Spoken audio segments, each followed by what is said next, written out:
todo lo que todos debemos saber.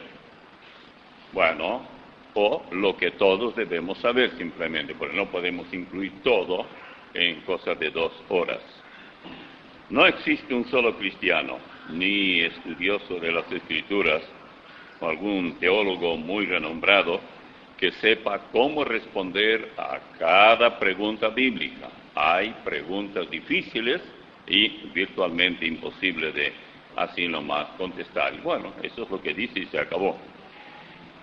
Pero lo que nosotros sí no podemos ignorar es que es nuestro deber tener la respuesta para aquellos que nos piden aclaración sobre algún asunto. Por ejemplo, usted trata de llevar el Evangelio a una persona y dice, no, pero ustedes, ¿por qué ustedes no bautizan los bebés?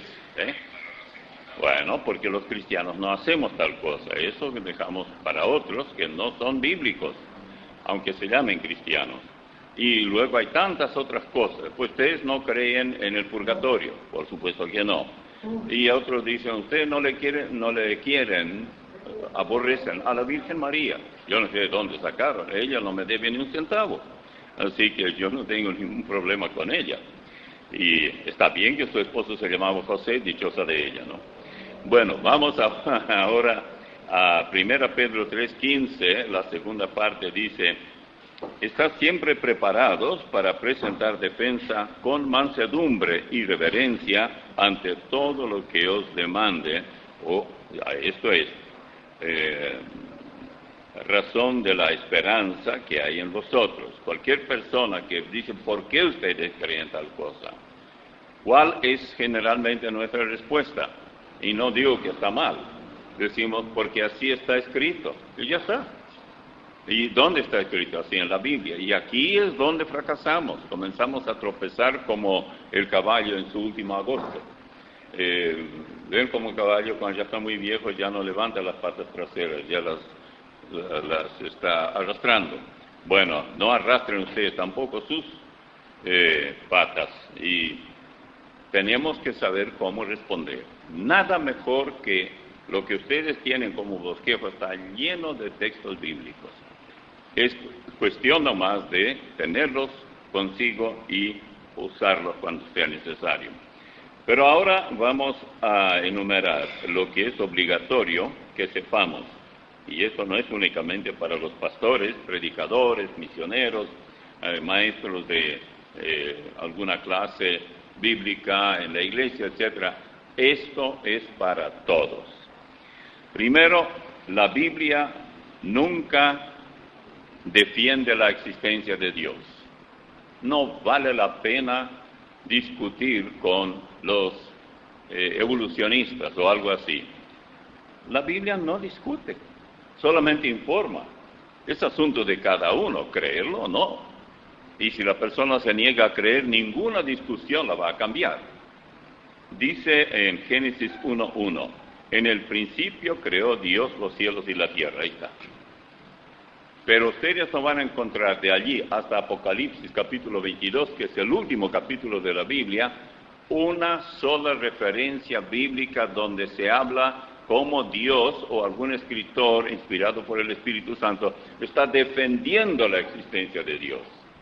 Es imposible y no es necesario, porque no es posible llevar a un laboratorio a Dios y examinar si realmente Él nunca tuvo principio, es eterno sin principio, etc.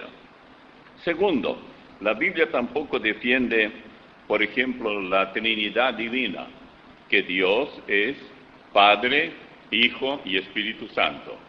O sea, Dios en 3 personas, un solo Dios en 3 personas.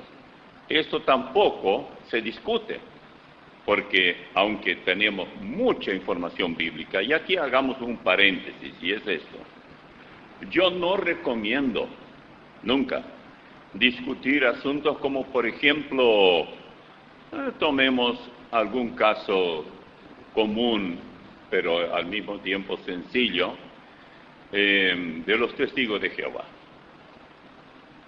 o mormones, o algún otro grupo de esos que no son regenerados. Ellos no pueden entender las Escrituras. A ellos hay que presentar el Evangelio. Y hablando de los primeros que yo mencioné, ellos tienen Biblia, la tergiversaron y todo, pero saben que están en el error. Pero, ¿de qué sirve discutir con un cadáver cualquier cosa? Filosofía, teología, historia, lo que fuera, cristianismo, lo que fuera. De nada vale. ¿Alguna vez te habló algún cadáver? No, usted dice, no, pero yo sé que es cadáver, no me va a responder. Bueno, espiritualmente toda persona no regenerada es un cadáver, pero hay muchas personas regeneradas, es decir, cadáver espiritual. Pero hay muchas personas regeneradas, pero tienen serios problemas porque han rozado con muchos cadáveres. Muchos de aquellos que vinieron a su casa, que el del Salón del Reino, que del Libro de Mormón, que del Atalaya, la revista y tantas cosas, vienen con eso y entonces confunden a muchos de aquellos hermanos que no están debidamente cimentados en las Escrituras. Lo que uno tiene que hacer es uno mismo aprender todo lo que necesita de las Escrituras y solamente se puede ayudar a cualquier persona ya regenerada y dice, yo tengo problema, por ejemplo, para entender la cuestión que da lo mismo pedir a Dios el Padre o pedir a Dios el Hijo y llamar a nuestro Señor Jesucristo Dios o Hijo de Dios. Tengo problema, dirá. Bueno, con esa persona usted puede entrar en conversación y ayudarla. Por ejemplo, vamos a ver unos textos bíblicos. En 1 Juan 1, Evangelio de Juan, capítulo 1, no 1 Juan. Evangelio de Juan 1:1, y luego el versículo 14 dice, en el principio era el Verbo, y el Verbo era con Dios, y el Verbo era Dios. Y aquel Verbo fue hecho carne, y habitó entre nosotros, y vimos su gloria, gloria como del unigénito del Padre, lleno de gracia y de verdad. Así que no cabe duda aquí que ese verbo, que significa palabra, es del principio. Mientras en Génesis dice, en el principio creó Dios, aquí fíjense lo que dice, pero continúa luego y avanza, hay varios textos más, un poco más adelante. Mucho antes de eso, que Juan escribiera, en Mateo 1:23, cuando se anunciaba el advenimiento de nuestro Señor, dice, Juan 1:23, he aquí una virgen concebirá y dará a luz un hijo, y llamarás su nombre Emmanuel, que traducido es Dios con nosotros. Estos textos valen mucho más que miles de argumentos y palabras para un hermano, ya una persona ya regenerada, que quiere hacerse de material, necesita municiones para disparar cuando sea necesario. Y estas son las municiones que nosotros tenemos que saber dónde están estos textos. Por eso en el bosquejo que les entregué está todo.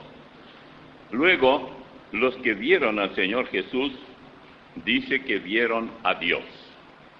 Allá en Juan 14, 8 y 9, aparece Felipe pidiéndole al Señor que le muestre al Padre. Y oigan lo que dice. Felipe le dijo, Señor, muéstranos al Padre y nos basta. Jesús le dijo, tanto tiempo hace que estoy con vosotros y no me has conocido, Felipe. El que me ha visto a mí, ha visto al Padre. ¿Cómo pues dices tú, muéstranos al Padre? Ahora usted dirá, bueno, yo no puedo entender eso. ¿Cómo es posible que la gente que le vio a él, vio a Dios el Padre? Bueno, aquí no es cuestión de que si yo lo entiendo o no. Dios es Dios. ¿Usted puede explicar qué significa que Dios es infinito, que no tiene principio, que el universo es infinito, que nuestra vida no tendrá fin, que viviremos eternamente en su presencia? Estamos acostumbrados que uno nace a tal fecha y luego cuando vive los años que viva, muere, está registrado que murió en tal fecha. Pero, ¿cómo entender lo otro? Bueno, La única manera es depositar la fe en lo que la Biblia declara. Por eso comencé hablando que Dios nunca trata de convencer a nadie de su existencia. Ningún escritor de la Biblia, ni los profetas, ni ninguno, ni los jueces, ni los apóstoles, jamás los que escribieron los evangelios, etcétera, jamás de alguna manera tratan de convencer a alguien de la existencia de Dios. Simplemente aceptamos por la fe que así es y tenemos nada menos que la creación que da testimonio de la existencia de un ser supremo, pero que no sabemos quién es, tenemos la palabra escrita, inspirada por el mismo Creador. Así que los que vieron al Señor Jesús, vieron a Dios el Padre. Esto es lo que Él dice. Juan dice que nuestro Señor es el verdadero Dios. Fíjense, 1 Juan 5:20. Ahora sí, ahora es 1 Juan 5:20. Permítanme leerles. Pero sabemos que el Hijo de Dios ha venido y nos ha dado entendimiento para conocer al que es verdadero, y estamos en el verdadero, en su Hijo Jesucristo. Este es el verdadero Dios y la vida eterna. Habla en el mismo renglón del verdadero, que es su Hijo Jesucristo, y luego agrega que es el verdadero Dios. ¿Cómo entender esto? No se preocupen, hasta ahora va todo viento en popa, ¿no? Jesús contestó a cuantos lo aborrecían que Él era antes que Abraham. Además, Él dijo ser el Yo Soy. Este nombre, Yo Soy, que no implica era o será o nada de eso, Él siempre es el Yo Soy en tiempo presente, que aparece también en el Antiguo Testamento. Oigan bien lo que dice en Juan 8:58, Evangelio de Juan 8:58. Jesús les dijo: de cierto os digo, antes que Abraham fuese, yo soy.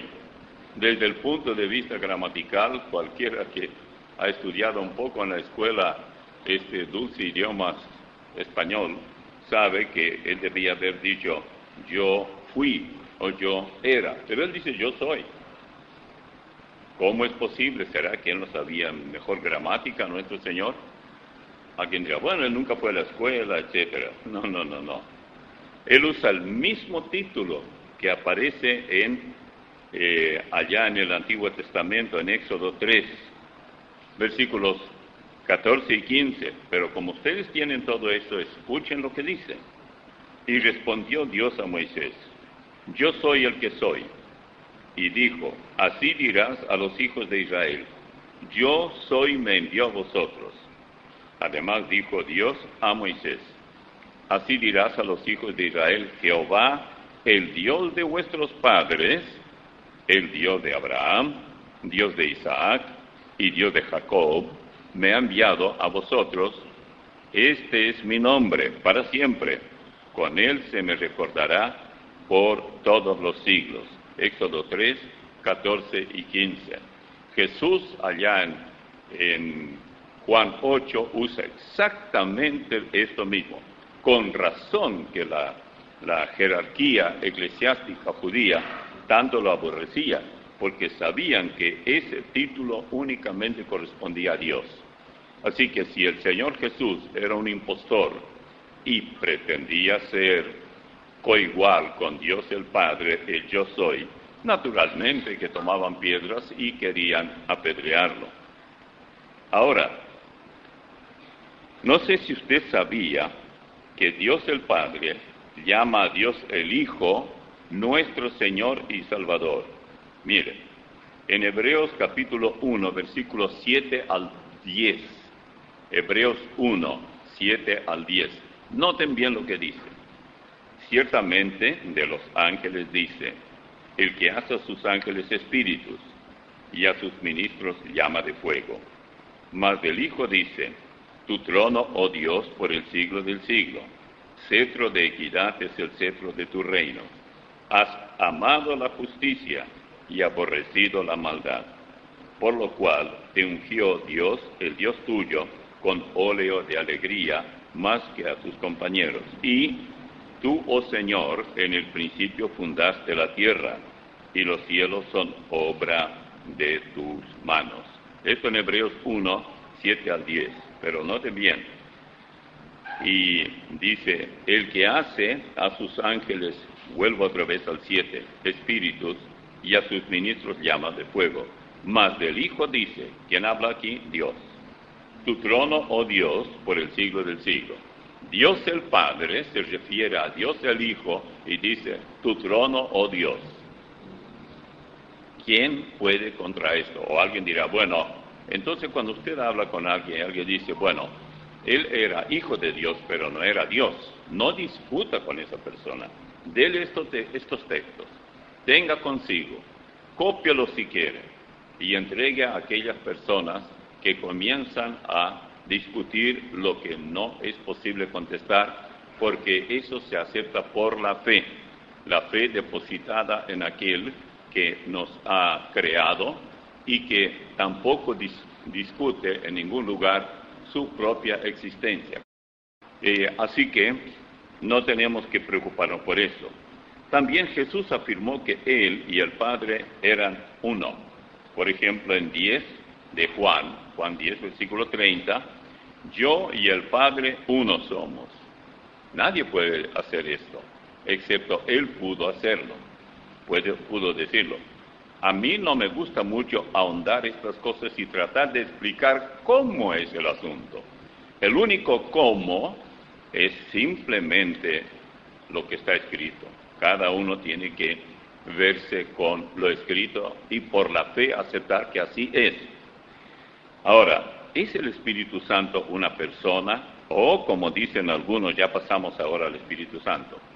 Por ejemplo, energía o fuerza, como el caso de la fuerza de la gravedad, o la energía eléctrica que nos está haciendo tanto bien aquí con la luz y con los ventiladores, etcétera. Bueno, eso es lo que enseñan algunos. Dicen, el Espíritu Santo no es de ninguna manera una persona, pero es una energía, es una fuerza, pero la Biblia nunca enseña esto. Escuchen, vamos a leer en Juan 14, 15 al 18. Si me amáis, guardad mis mandamientos, y yo rogaré al Padre y os dará otro Consolador, para que esté con vosotros para siempre. El Espíritu de verdad, al cual el mundo no puede recibir, porque no le ve ni le conoce, pero vosotros le conocéis, porque mora con vosotros y estará en vosotros. No os dejaré huérfanos, vendré a vosotros. Mas el Consolador, el Espíritu Santo, a quien el Padre enviará a mi nombre, Él os enseñará todas las cosas y os recordará todo lo que yo os he dicho. Esto en Juan 14, 15 al 18 y el versículo 26. Luego, en Juan 15, 26 dice, pero cuando venga el Consolador, a quien yo os enviaré del Padre, el Espíritu de verdad, el cual procede del Padre, Él dará testimonio acerca de mí. ¿Hay problema para entender? No. Es decir, a creer, yo no tengo problema cuando se trata de Dios. ¿Quién soy yo para discutirle? Yo simplemente acepto por la fe. Por eso en Hebreos capítulo 11, versículo 6 dice, pero sin fe es imposible agradar a Dios, porque es necesario que el que se acerca a Dios crea que le hay. Primero debe creer que Dios existe. Ahora, si uno quiere probar después en alguna forma, hay muchas maneras, sobre todo por el campo de la creación. Todo aquello nos hace ver que esto no es algo que apareció porque el señor Darwin inventó la teoría de la evolución. No hay. En este mundo hay más involución que evolución. El hombre empeoró comparando con generaciones antiguas de hace miles de años. El medio ambiente, la misma cosa. ¿A quién le interesaba el problema de la contaminación del aire? Las plagas, las enfermedades y todo esto que el hombre mismo se atrajo. ¿Cuándo dice en la Biblia alguna vez allí que había tal cosa como SIDA, por ejemplo? No había. Había enfermedades venéreas, sin duda alguna, pero no hasta el punto que se ha llegado hoy. Quiere decir que de ninguna manera podemos insistir que evolucionamos. No, involucionamos, devolucionamos. Vamos hacia atrás, empeorando y no mejorando. Ahora, note todavía esto, Juan 16, 13 al 15, porque dice que el Espíritu Santo nos guía a toda la verdad. No le es la pura verdad, no, toda la verdad, cuyo grupo niega al Espíritu Santo como la tercera persona de la Trinidad Divina. Los de la pura verdad. Leamos, versículo 13 de Juan 16. Pero cuando venga el Espíritu de verdad, Él os guiará a toda la verdad, porque no hablará por su propia cuenta, sino que hablará todo lo que oyere, y os hará saber las cosas que habrán de venir. Él me glorificará, porque tomará de lo mío y os lo hará saber. Todo lo que tiene el Padre es mío.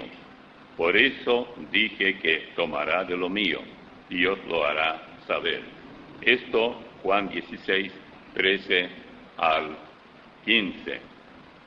Pero, ¿por qué la gran mayoría no se salva? Ya pasamos a otro tema. Claro que la gran mayoría no son salvos, ni podemos esperar que lo sean.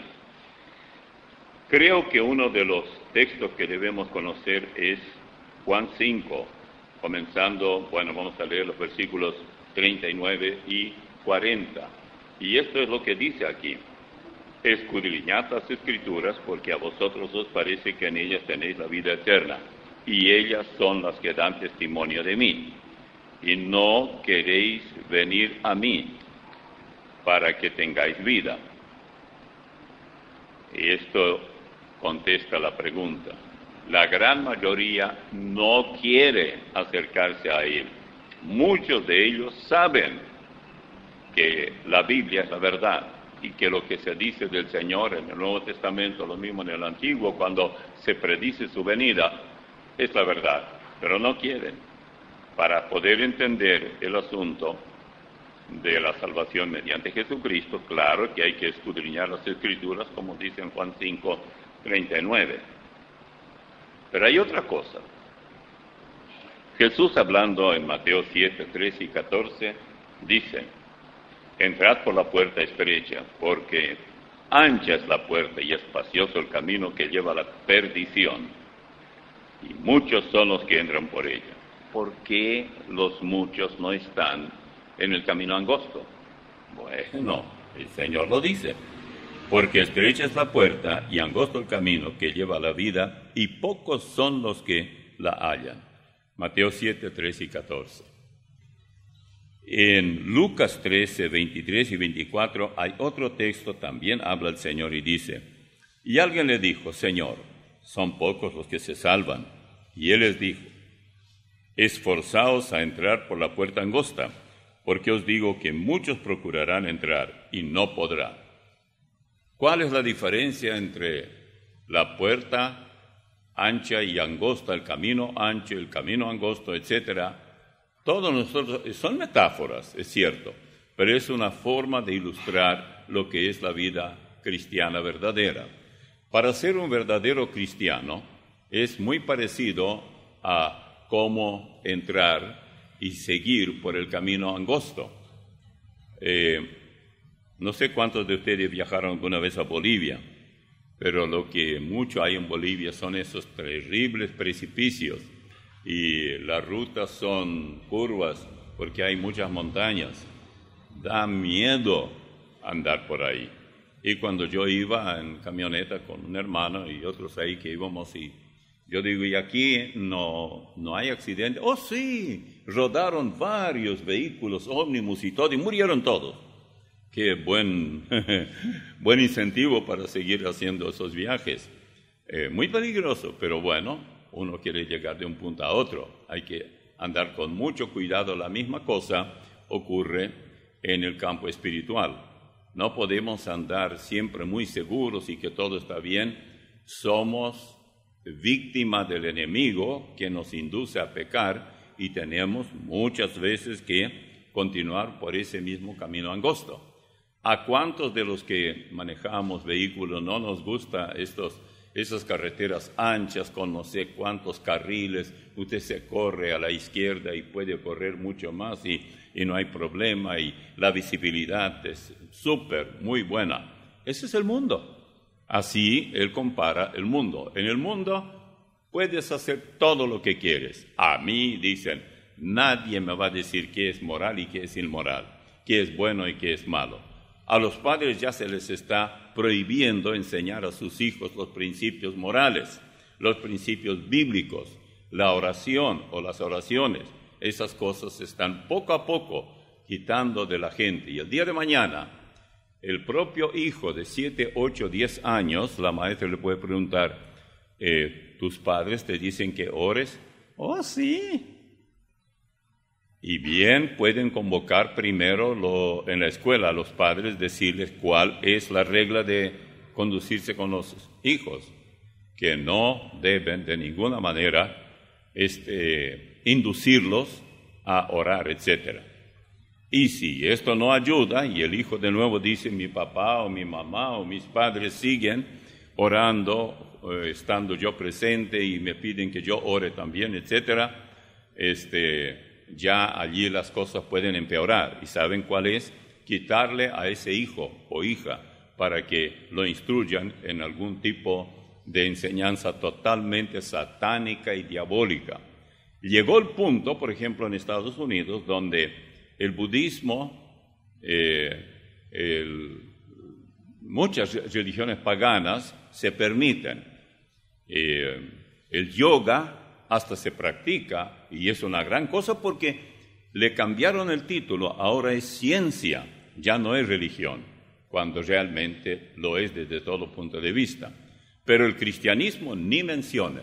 Hace algunos años, por ejemplo, en lo que llamaríamos en español una escuela secundaria, se permitía que los jóvenes, cuando salían en receso, como hay a veces verdaderos parques ahí, iban a la sombra de un árbol por ahí y leían la Biblia y meditaban y oraban, lo que fuera. Bueno, ahora se prohibió eso. Nada en la clase, no estoy hablando de usar las aulas. Eso no. ¿Por qué está pasando esto? Porque parece que a pesar de ser angosto el camino que lleva a la vida, todavía hay quienes transitan por ese camino y Dios permite que los enemigos lo hagan menos transitable aún, para que aprendamos muchas cosas que de otra manera iremos tal vez con el mundo al mismo infierno. Ahora bien, otra cosa, ¿cuál es la diferencia entre la regeneración, que es nacer de nuevo, renacer, y la conversión? Yo quisiera comenzar con la conversión y después brevemente la cuestión de la regeneración. Todos ya sabemos que la regeneración es, o pretendo yo que todo el mundo lo sepa, que la regeneración es un milagro. No es algo que tú lo puedes hacer, que tú lo puedes lograr, porque es un milagro, eso solamente Dios hace. Lo que tú y yo debemos hacer, habiendo sido regenerados, es la conversión. Esa es nuestra parte. Permítame leer lo que dice Pablo a los Efesios. Era toda una iglesia, sin duda alguna, salvo tal vez alguna excepción, ellos eran regenerados. Él los llama santos, etc. Dice, versículo 20 de Efesios 4, «Mas vosotros no habéis aprendido así a Cristo, si en verdad le habéis oído y habéis sido por él enseñados, conforme a la verdad que está en Jesús». Y continúa, más que cualquier otra cosa clara, es lo que sigue desde el 22. «En cuanto a la pasada manera de vivir, despojaos del viejo hombre, que está viciado conforme a los deseos engañosos, y renovaos en el espíritu de vuestra mente, y vestíos del nuevo hombre, creado según Dios en la justicia y santidad de la verdad. Por lo cual, desechando la mentira, hablad verdad cada uno con su prójimo, porque somos miembros los unos de los otros.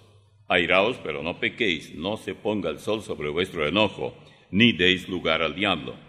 El que hurtaba, no hurte más, sino trabaje haciendo con sus manos lo que es bueno, para que tenga que compartir con el que padece necesidad. Ninguna palabra corrompida salga de vuestra boca, sino la que sea buena para la necesaria edificación, a fin de dar gracias a los oyentes. Y no contristéis al Espíritu Santo de Dios, con el cual fuisteis sellados para el día de la redención. Quítense de vosotros toda amargura, enojo, ira, gritería y maledicencia, y toda malicia. Antes sed benignos unos con otros, misericordiosos, perdonándoos unos a otros, como Dios también os perdonó a vosotros en Cristo. Esto en Efesios 4, 20 al 32.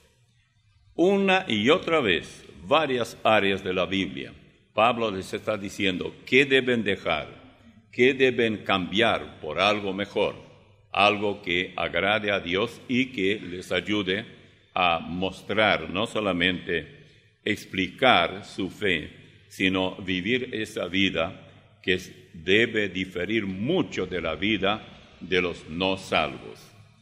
Quiere decir que si el salvo, que recibe a Jesucristo por Salvador, nada cambia por sí mismo, él será regenerado, por ende salvo, pero nunca convertido. Y yo me doy cuenta que muchísimos, incluso predicadores, confunden la palabra salvación, o sea, regeneración, con conversión. Una persona puede ser convertida, pero no regenerada, y puede ser regenerada y no convertida. ¿Y cómo es eso? Bueno, cuando ustedes encuentran a alguien que tiene muy buena conducta, él o ella tomó por el lado de la conversión y dice, no voy a ser más un borrachín, no voy a meterme en ningún vicio, no me voy a meter en deudas que no pueda luego pagar, voy a ser un ejemplo en esto, no voy a comer lo que hace mal a mi cuerpo y mal también a mis hijos y en fin a mi familia. Voy a colaborar dando ayuda a aquellos que necesitan si yo puedo hacerlo, lo voy a hacer. Eso es conversión. Todo tiene que ver con la conducta. Voy a dejar mi vida, mis pensamientos turbios. No voy a estar mirando pornografía. No quiero nada de esto. No voy a tirar el dinero en cualquier cosa. Bueno, magnífico. Uno de ellos fue Cornelio. Y de él se habla ya en el capítulo 10. No está en el bosquejo de ustedes y no hace falta, de Hechos. Bueno, este hombre oraba mucho, ayunaba mucho y daba lo que la Biblia dice, muchas limosnas. Ahora, cuidado, porque a veces tenemos la idea que limosna es un centavito de 100 guaraníes, por ejemplo. No sé si existen todavía, pero ¿qué es que compra por eso? Nada. Nadie ni ya quiere eso, pero bueno. Y la limosna también se interpreta como ayuda económica. Moderada, el que puede hacer algo. No voy a dar nada, porque bueno, si yo de todos modos no tengo lo que la persona necesita demasiadas cosas. Si yo voy para comprarle alimento en el supermercado y todo cuesta tanto, yo no tengo dinero para pagar tanto. Bueno, compre algo, pero no hay excusa. Bueno, este hombre, que era romano, él no era judío, realmente vivía una vida ejemplar. El cielo se puso de fiesta cuando se dio cuenta, Dios mismo vio a él con buenos ojos y un mensajero suyo, un ángel de Dios, le dijo, Cornelio, tus oraciones, y vamos a cambiar la palabra después, y tu conducta agrada a Dios, ha llegado al cielo. Pero algo te falta. Anda, llama a Pedro, un simple pescador, no estaba muy lejos de allí, Él te dirá lo que es necesario que hagas. Las buenas obras, la buena conducta, no es necesaria para ser salvo. Es necesario lo que Pedro vino y les dijo. A él y a los vecinos que vinieron allí, y les dijo que ellos debían depositar su fe en Cristo Jesús, quien había pagado la cuenta de ellos, y que ellos podían ser salvos por medio de la fe y no por las obras. Por eso, evidentemente, Cornelio realmente quería llegar al cielo por medio de buenas obras.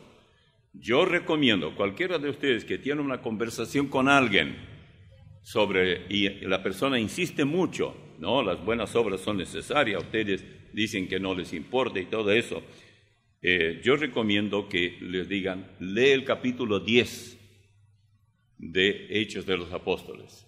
Y como si esto fuera poco, ya que estamos en esto, yo le voy a dar con más exactitud esta cita, porque no me gusta mucho así dar por sentado que toda la gente sabe cuando nadie sabe.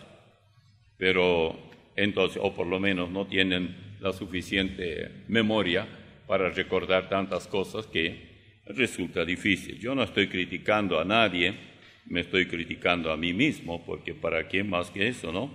Ya con eso basta.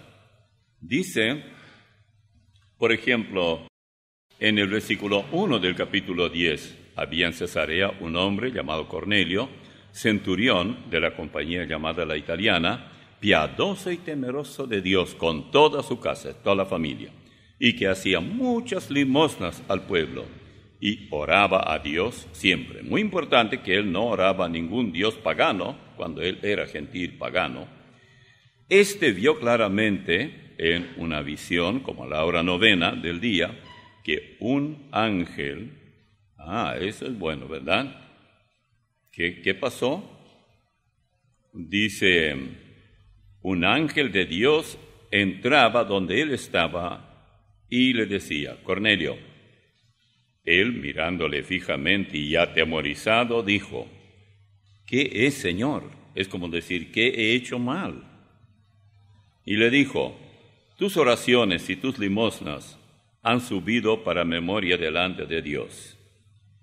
Bueno, él podría decir, eso sí, dar un salto hasta tocar con la cabeza en el cielo raso, pero no lo hizo, porque el ángel siguió hablando. Envía pues ahora hombres a Jope, y haz venir a Simón, el que tiene por sobrenombre Pedro. Este posa en casa de cierto Simón curtidor, que tiene su casa junto al mar. Él te dirá lo que es necesario que hagas. Para la salvación, lo que buscaba sin lugar a dudas este maravilloso Cornelio, no era necesario hacer todo lo que él hacía. Pedro le diría que lo que él necesitaba era creer en Cristo Jesús como su Salvador personal. Luego, desea él seguir haciendo buenas obras. Esa es la gente que muchas veces es lo más difícil para llevarlos a Cristo, porque pueden preguntar, bueno, ¿qué más me falta? Cualquiera, si ustedes hablan por ahí, dirán, bueno, usted me está hablando que debo recibir a Jesús, y ustedes los cristianos, los protestantes, o bueno, lo que fuera, se creen mejores que los católicos, etcétera, y no hacen buenas obras, etcétera. Hay que saber y darles este texto y decir, bien, yo no estoy diciendo que no hay que hacer buenas obras, pero primero se ponen los caballos adelante y el carro atrás. Nadie pone el carro adelante para que estire a los caballos. Yo no vi eso. ¿Quién estira a quién? Primero debemos poner en orden, tomar primero recibir a Jesucristo por Salvador, luego la conversión. Cornelio, sin lugar a duda, era un convertido, desde todo punto de vista, pero no salvo. Convertido, perdido. ¿Cómo es eso? Y sí, muy fácil. Fíjense ustedes que lo mismo se repite luego en Hechos 11:14. De nuevo, dice, Pedro ya está dando su informe y dice que a Pedro se le dijo, Él te hablará palabras por las cuales serás salvo tú y toda tu casa. O sea, serás salvo. Hasta que cuando llegó Pedro, cuando habló, por supuesto, allí hubo una verdadera fiesta, porque ahí recién Cornelio se dio cuenta y realmente él pudo continuar tal como vivió hasta ese momento en adelante. Él no tenía nada que cambiar. Lo único que podría cambiar sería cambiar y ser un inútil, emborracharse, robar, gritar. Bueno, todo eso. No, nada de eso. ¿Por qué? Porque él ya vivía la vida que hoy difícilmente encontraríamos a un cristiano en todo el planeta que vivía la vida de un hombre convertido, no regenerado. Buen tipo desde el punto de vista de Dios. Tanto es así que el cielo le dio el testimonio. Muchacho, tú eres intachable, magnífico. Pero debes mandar a alguien que te presente el Evangelio para que sepas cómo ser salvo, porque tu buena conducta no te salva, no te levanta ni 1 milímetro de la tierra al cielo.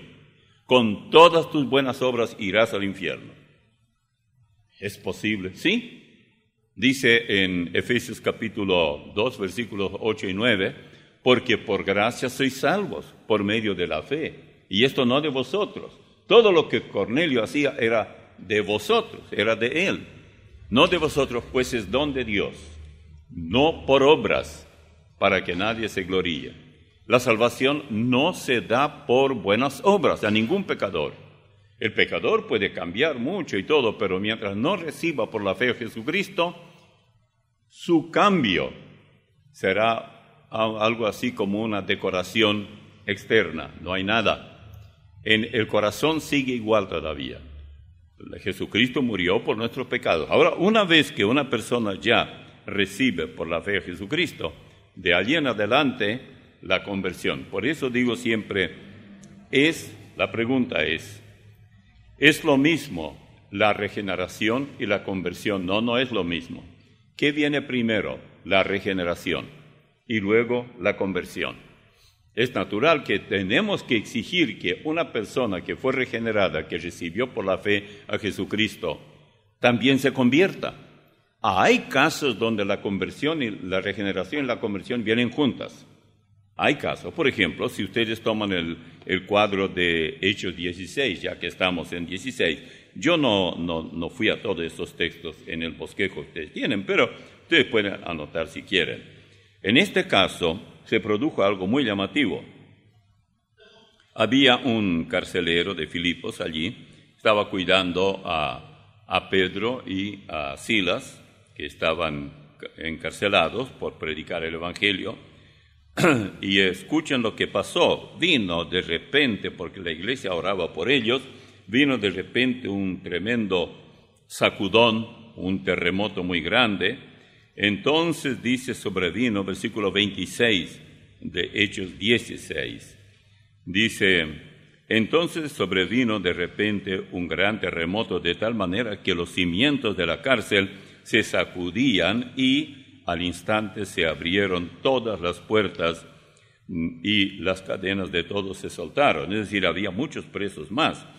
Despertando el carcelero y viendo abiertas las puertas de la cárcel, sacó la espada y se iba a matar, pensando que los presos habían huido. Mas Pablo clamó a gran voz, diciendo, no te hagas ningún mal, pues todos estamos aquí. Él entonces, pidiendo luz, se precipitó adentro y temblando, se postró a los pies de Pablo y de Silas. Y sacándolos les dijo, señores, ¿qué debo hacer para ser salvo? Ellos dijeron, cree en el Señor Jesucristo y serás salvo tú y tu casa. Nada más dijeron. Y la casa era la familia. Evidentemente Pablo, por revelación, sabía que la familia daría el mismo paso luego, porque sigue la cosa. Y le hablaron, dice la palabra, versículo 32, del Señor, a él y a todos los que estaban en su casa.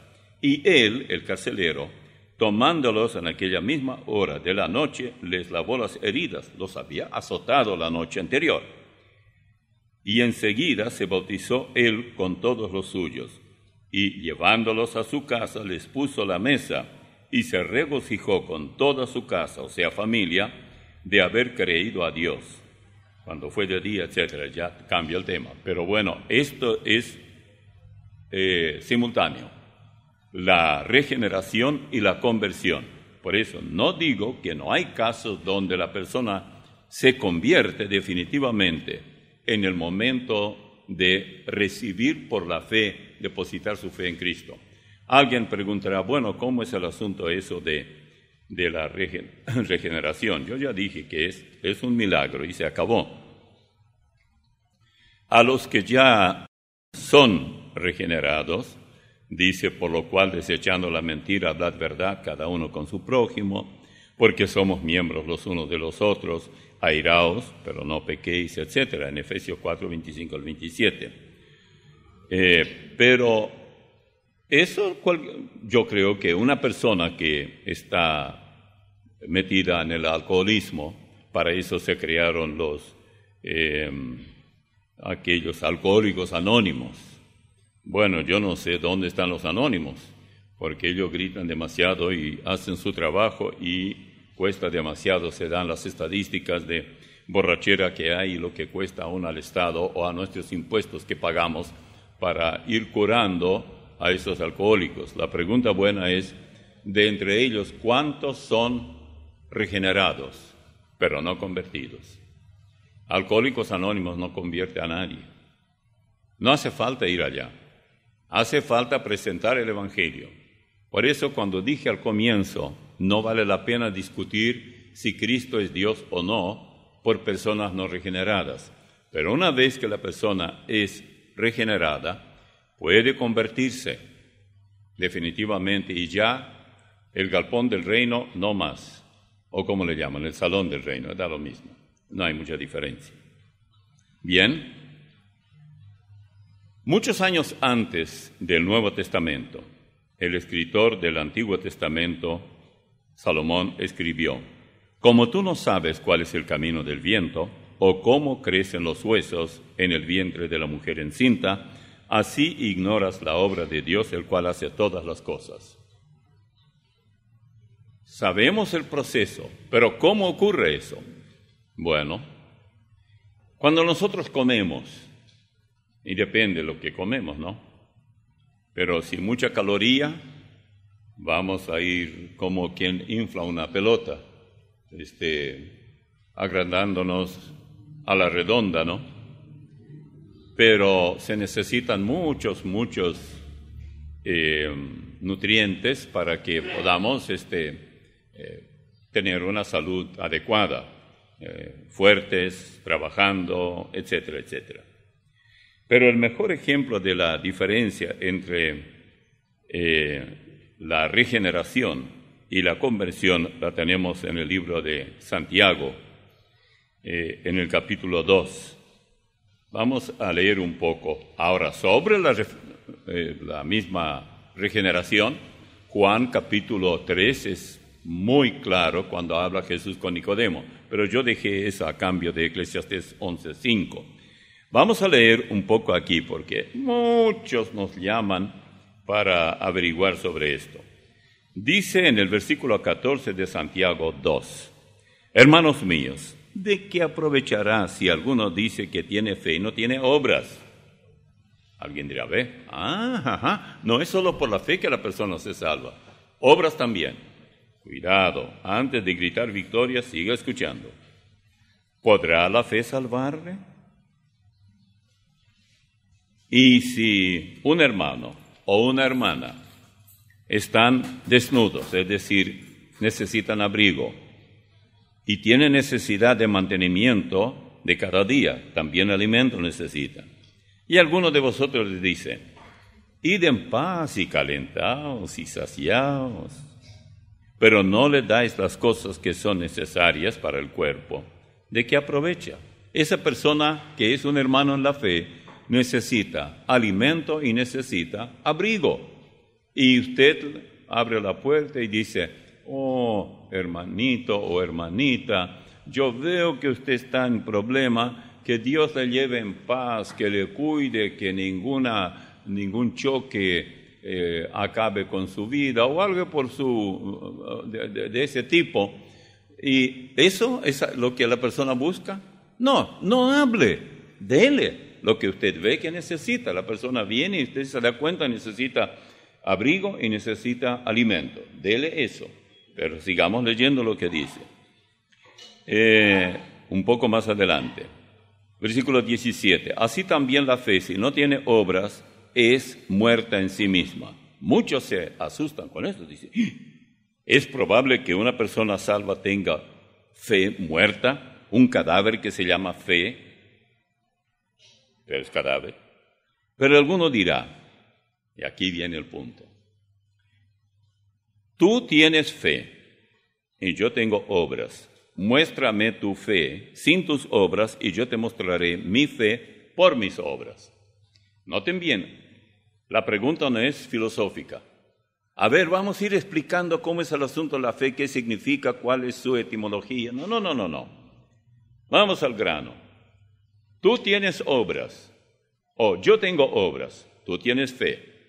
¿Puedes mostrarme tu fe sin obras? Y te estoy pidiendo muestra, no teoría. Yo quiero que me muestres, me expliques cómo es. Y después dice, ¿tú crees que Dios es uno?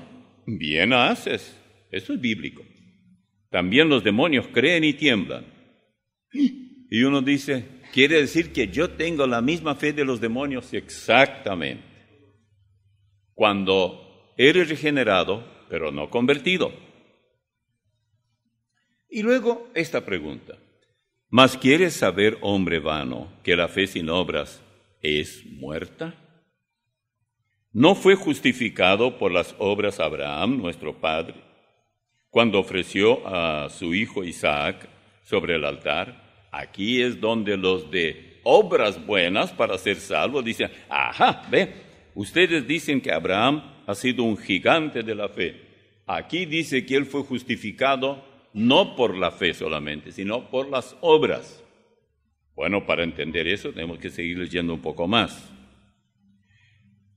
No fue justificado por las obras, dice el versículo 21, Abraham, nuestro padre, cuando ofreció a su hijo Isaac sobre el altar. ¿Qué hizo Abraham? Bueno, ya Abraham tenía 100 años y Dios le dijo, tendrás un hijo y ese hijo, la mamá será tu esposa Sara. Y Sara era una jovencita de 90 años. Flor de mamita, ¿no? Bueno, así va a ser. Bueno, Abraham agachó la cabeza y dijo, eso va a ser para reír para medio mundo, pero no importa. Dios lo dice, él sabe lo que dice.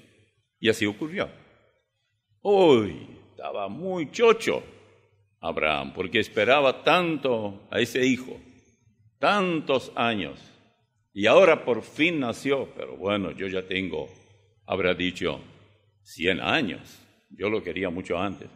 Crece el hijo, llega a cierta edad, probablemente a la adolescencia, y Dios le dice, Abraham, lleva a tu hijo y sacrifícamelo, tienes que degollarlo sobre un montón de leña, y me lo vas a sacrificar a mí. Eso era lo que hacían los paganos. Pero nunca Dios pidió tal cosa. Abraham no sabía ni qué pensar. Pero pasaron los años después y el autor a los Hebreos dice que Abraham dijo, bueno, Dios me dijo que será innumerable la descendencia que yo tendré. Gracias a ese Isaac, así se llamaba el hijo. Pero y ahora dice, sacrifícamelo, ¿dónde está la descendencia? Si él todavía ni siquiera se casó a los 40 años.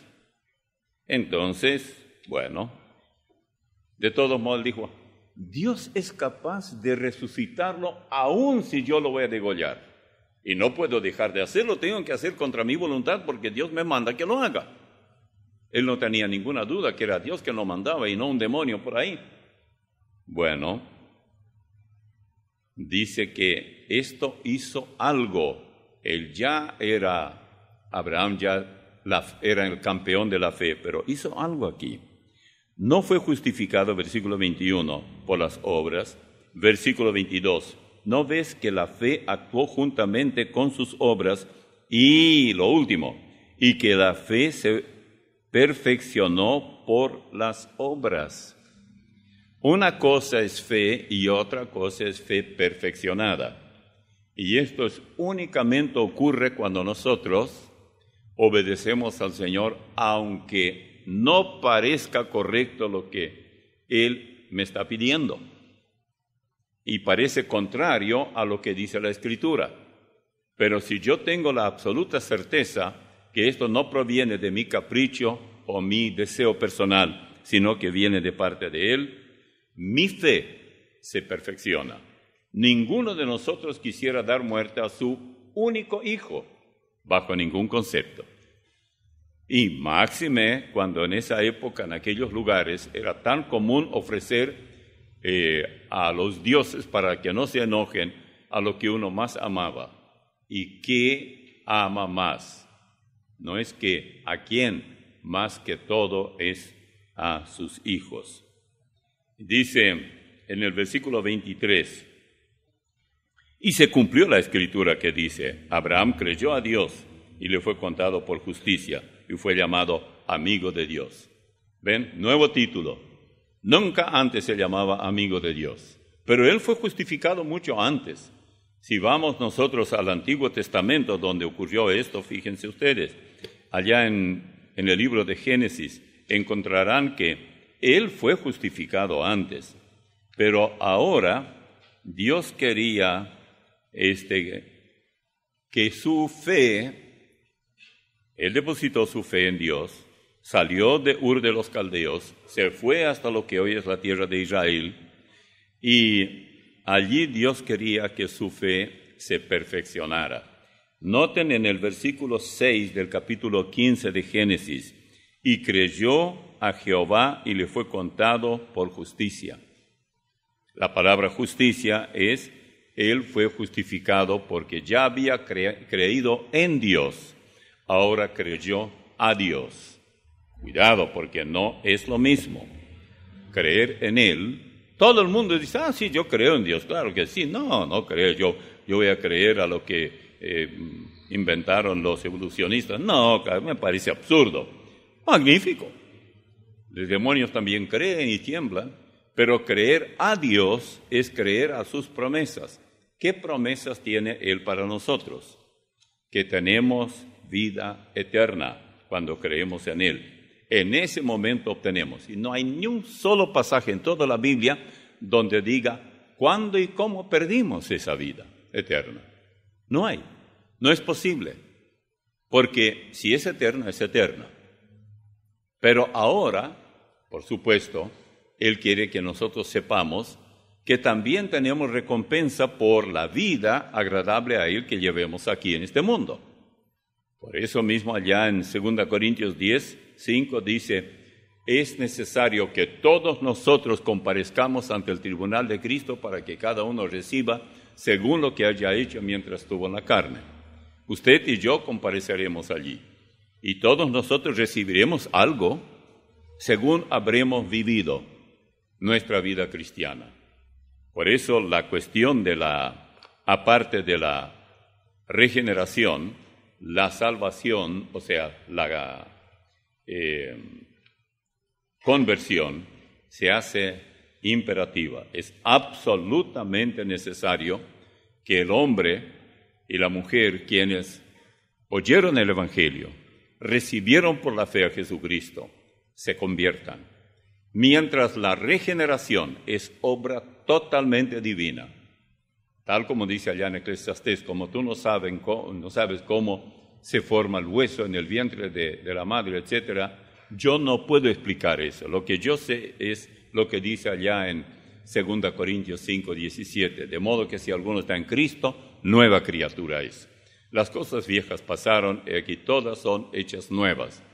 Cuando uno recibe a Cristo, para Dios es una nueva criatura. Por dentro, magnífico. La persona ya pasó de condenación a justificación. Justificados, pues, por la fe, tenemos paz para con Dios por medio de nuestro Señor Jesucristo. Romanos 5:1. Así que ahora, pues, ninguna condenación hay para los que están en Cristo Jesús.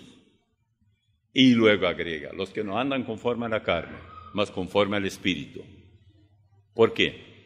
Porque hay condenación para los que, siendo justificados por la fe que depositaron en Cristo, todavía viven como mundanos. No se han convertido. Porque mientras la justificación, todo esto, el paquete con la regeneración, es obra divina, la conversión es obra mía. Yo me tengo que convertir. Si yo no me convierto, entonces regenerado sí, no pierdo mi salvación. Él es justo en lo que hace. Pero yo no puedo creer, aparte de creer en Dios, a Dios, porque las dudas me invaden.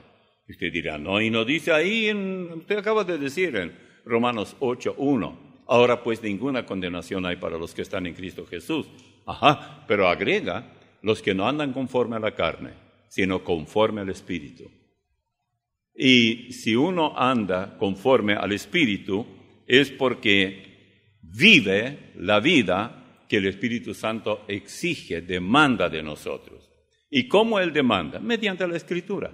Por eso vimos hoy en Efesios capítulo 4, donde dice cuál debe ser la vida diaria de un cristiano. Y ese texto, como toda la Biblia, es producto del Espíritu Santo. Vivir según el Espíritu y no según la carne. Es muy fácil vivir la vida mundana. Fuimos hechos, desde que somos descendencia de Adán, hechos para servirle al diablo. Ahora resulta que hay que cambiar todo. El Señor nos provee esa nueva naturaleza. Nacemos de nuevo.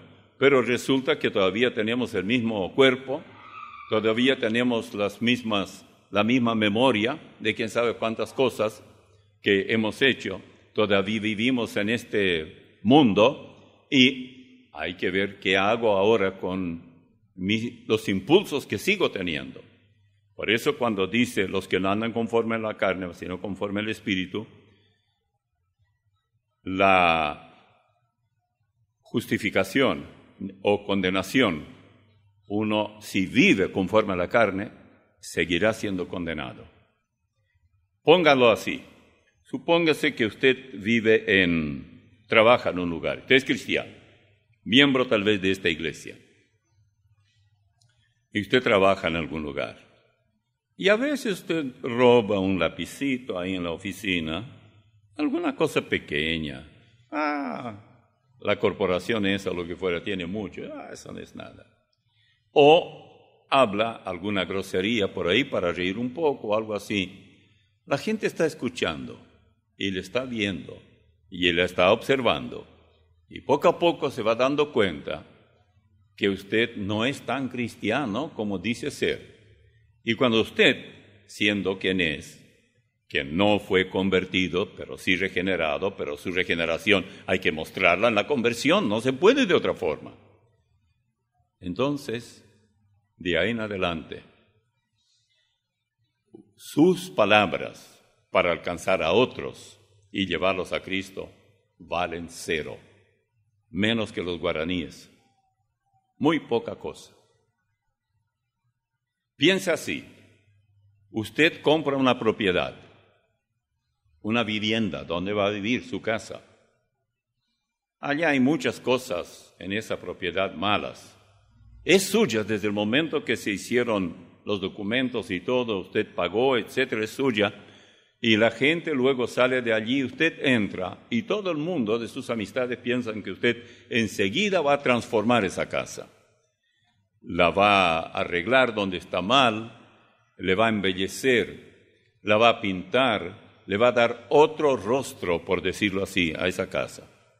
Pasa un día, pasan 2 días, usted ya vive en esa casa y siguen pasando los días, semanas, meses, años, y la casa no solamente no ha mejorado, sino que ha empeorado por el tiempo que ha pasado.